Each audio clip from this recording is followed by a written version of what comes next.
Hello, Merry Christmas. Welcome to the Montrose and Highland Railroad Christmas edition.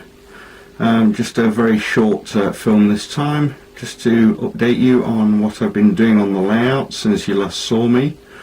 Probably not very much, to be honest, but we'll take a look. When I've changed the layout over from DC to DCC, I had to disconnect the DC controller. Connected into the back of that, in the accessories port, was connections to my lights on my model railway layout. Now what I've done is I've been slowly reconnecting the lights on the layout. And just like having a bus for DC, I don't know if you can see here, it's perhaps not light enough. I've now also got a bus for the lighting on the layout underneath, and that bus goes back to my old DC controller and is actually in the back. So the DC controller isn't redundant anymore, it's actually powering the lights for the buildings on the layout. I haven't done them all yet, but a fair proportion are reconnected, and it's an ongoing project.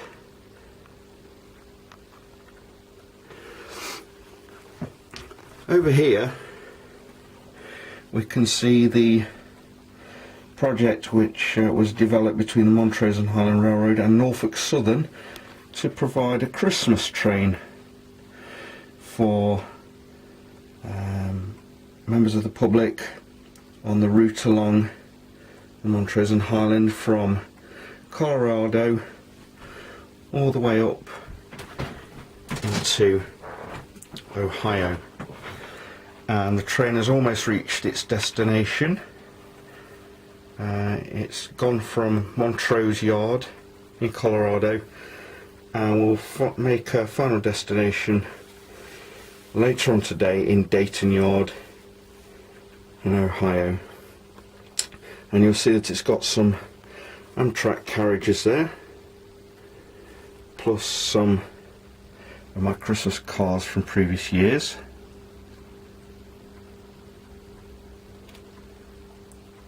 And a heritage unit on the front. And here we can see Father Christmas and a few of the people that have come to see the train.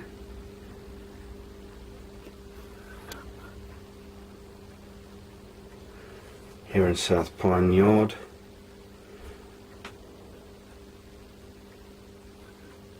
And there is a standby locomotive which Norfolk Southern have provided as well, just in case one or both of the locos fail on the way to Dayton. I'd like to say a special thank you to my friend Joe Brino from the N-Scale Forum in New York. Joe actually sent me 3 cars, if you like.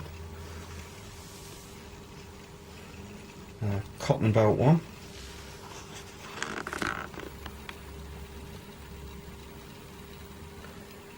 BNSF,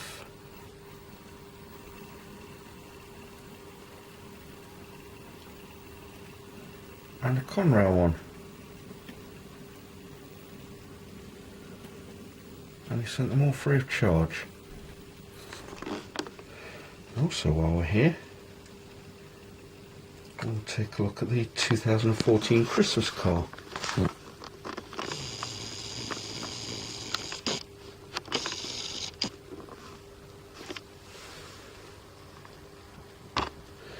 As you know, I do a Christmas car every year.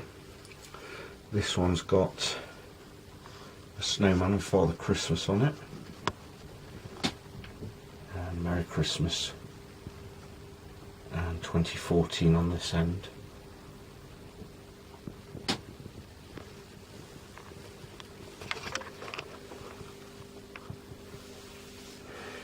And the other major development I suppose I would talk about is a new building here, which I'm not sure if it's going to stay there yet. It is going to be at the Cherry Valley Railroad Depot office block, and also you'll notice that the tunnel has been taken away from here. I was fed up of struggling to clean the track on this corner, so I think I'm probably just going to make this into a cutting now. Somebody once said that you could change scenery whenever you wanted to on a layout and not to be afraid of doing it. Well, that's what I'm going to do. The tunnel's currently resting up here on my unfinished British layout, Rufford. And there's a church that goes on there as well. As you can see, unfortunately Rufford is a dumping ground for other stuff at the moment. I'm not quite sure what's going to happen with that British layout.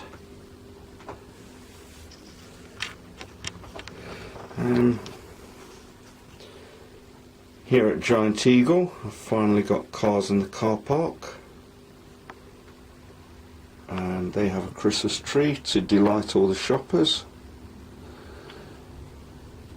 And as you can see, I've put the lights back on here. They don't normally flicker like that.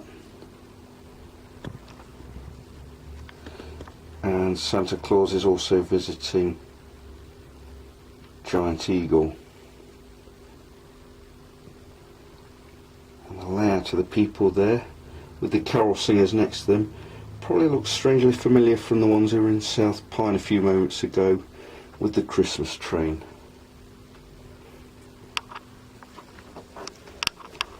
And the hobos have their bonfire back again. So that's about it for now. I'll be releasing another video in the new year. In the meantime, have a very Merry Christmas and a happy and a peaceful New Year. Please return soon.